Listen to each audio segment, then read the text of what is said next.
Well, it looks like the whole market is bleeding its ass out, but is that affecting play-to-earn games, and can they survive through the bear market? Exhibit A that we have is SLP. It has dropped below 1 cent yet again, and SLP throughout its lifetime has had quite a lot of spikes. It has went up on numerous occasions, even as high as 35 cents from a low of 2 or 1 cent before that, and it has done that twice, but since then not that much life has been put into SLP. Other coins such as Tetten coin didn't have that same route. It just went all the way down without any spikes or any life being put into that coin. And we could keep going with the examples. The next one is Mata, which did have a bit of a spike, then it went very sideways for about a month, which made it seem like they had it figured out, and then it crashed the hell down. And same with Cyball. I'm not even sure what it's called, Cyblock battery token, which also has been going down like crazy. So all of these utility tokens are going down all the way to the ground, but why is that? One of the most used reasons, and one of the ones that makes the most sense, is the utility and the use cases of those utility tokens. Burn to mint ratio, how many of those tokens are being created on the daily, and how many of them are being burned. So SLP, the best example that we have, and it has always had that issue ever since it started. The burn to mint ratio was not even. Mint was always outperforming burn, and maybe a couple of days at the start it was even, but we can see that right here for the last month or two. We can see minted SLP sitting at around 100 million, whereas burn is only sitting at 300,000, 2 million on a good day. It is not looking good. It's looking very dire. The SLP coin is supposed to be a utility coin, and unfortunately it doesn't have any utility other than breeding Axies. Those of you that might not know, SLP is used to breed Axies, and you can see the amount of SLP that you need to breed a particular Axie. Now it costs $30 for the first breed. That's why people have stopped breeding, because you can purchase Axies at $20, you can purchase them at $10.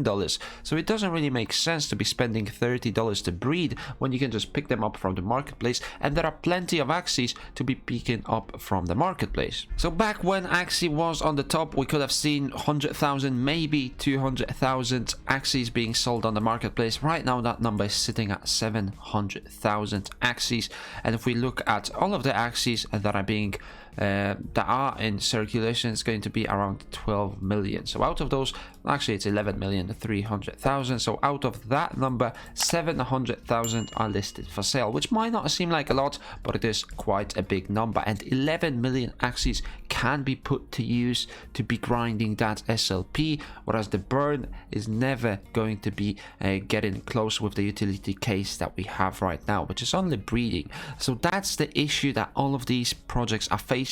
They release a utility coin which actually doesn't have any utility, because if you only can breed using that utility coin, well then you just create another problem for yourself, because you hyperinflate the NFT section. You create way too many NFTs which can be used to mint that coin, and then there comes a day where even a 1% disparity between the burn and the mint will create large inflation of that token on the daily. A great example of that is Axie token. You can see that ever since the project has started, from the initial mint, both the burn and the mint were trading quite evenly. You can see the burn and the mint, even the burn was outperforming the mint for a couple of months, because the hype on the project was so large. Everyone wanted to scale, everyone was breeding. There wasn't that many breeding precautions that you had to take. When in Axie, you can't breed with your parents, you can't breed with your offsprings, but in Axie that wasn't the case, so everyone was breeding like crazy. And you can see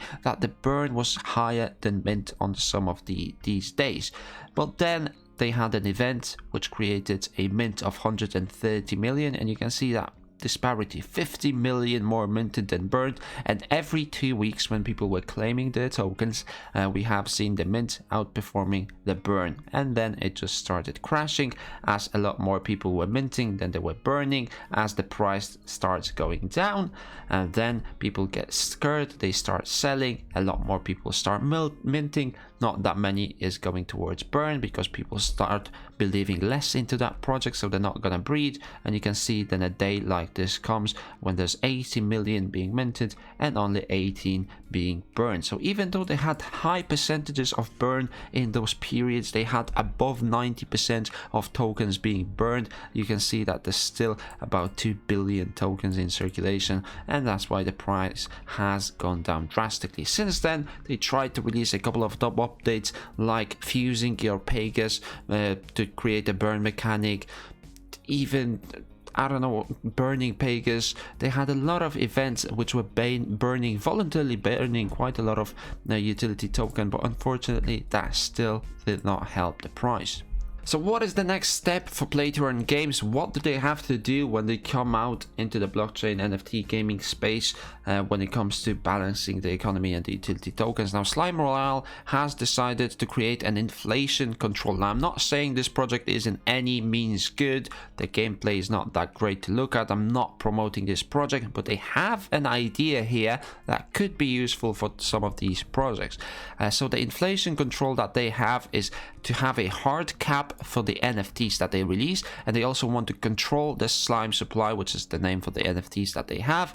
And you can see this chart right here. So with every NFT that is being minted, the next breeding section will cost a little bit more, and the reward rate will be decreasing for those NFTs that are being minted. So you can see minted, if there's 50,000 NFTs, then the breeding multiple is only 1, but if there's 60,000, then that jumps up a little bit higher, making sure that the breeding doesn't get out of control and you don't get hyperinflation of NFTs. Does that look like a Ponzi scheme? It probably does, but they are putting some attention towards that breeding inflation control.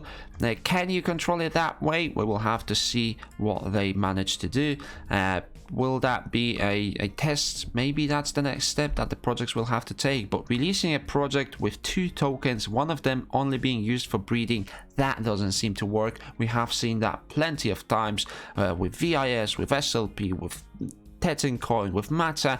Way too many projects have already fallen using that double coin strategy. So I think during this bear market we will see a lot of projects that come up with creative ideas on how they can fix the issues of the previously mentioned coins, and hopefully they will do that while creating a game that is worthwhile playing. Because to be fair, a lot of games that have crashed, other than Axie Infinity, they didn't have any competitive aspect. They didn't have anything that would make you create content on those games to spread the word, to share with your friends. Those games, compared to the games that we have in traditional gaming, were absolute dog shit, and I think that will not entice gamers to come into the space. It only entices investors to come into the space, and it's not good enough. So with that being said, I will see you in the next one.